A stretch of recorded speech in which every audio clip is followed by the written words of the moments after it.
All right, let's take a second to talk about the Monster Marine app.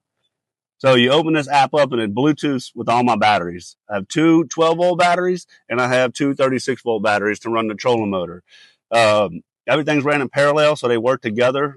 So it's doubling the amp hours. These are 75 amp hours together, 150 amp hours.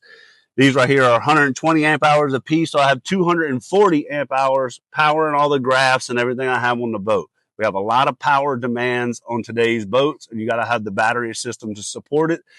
And there's just not enough room back here to put AGMs to give me the amount of amp hours and power that I need for everything. So you have to go lithiums these days. Not to mention, we was fishing a lot of really shallow water. You know, every time you get hung on a stump, it's 10 times easier to get the boat off of a stump with lighter rear end and with the lighter weight in the rear than having all those AGMs in there like we did in the past. But keeping up with this system, that's where the Bluetooth technology comes in the app. So this talks to my phone, and having all these batteries, I just don't want to look in here and see, do I have a red light or a green light? I want to know how much power I have throughout the day, how much power is left at the end of the day. Sometimes we're on the road. I may not be able to charge my battery. I might not find a spot to plug my extension cord into. So I can fish for 2, 3, even 4 days on this setup right here.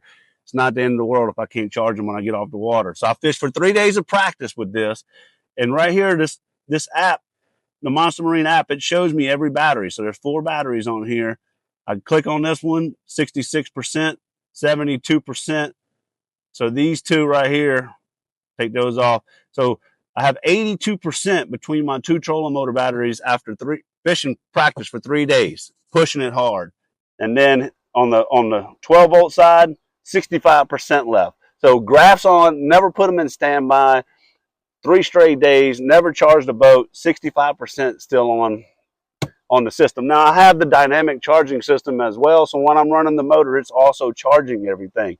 But kind of dummy proof. When you set this thing up, I mean, you really take your boat to another level as far as having a serious competitive boat. And if you're going to put all these graphs on your boat with today's technology and try to compete at the highest level, you got to have the power to support it. And the most reliable ones that I know of on the market are the Monster Marine ones. And you can ask anybody on tour, they'll tell you the same thing.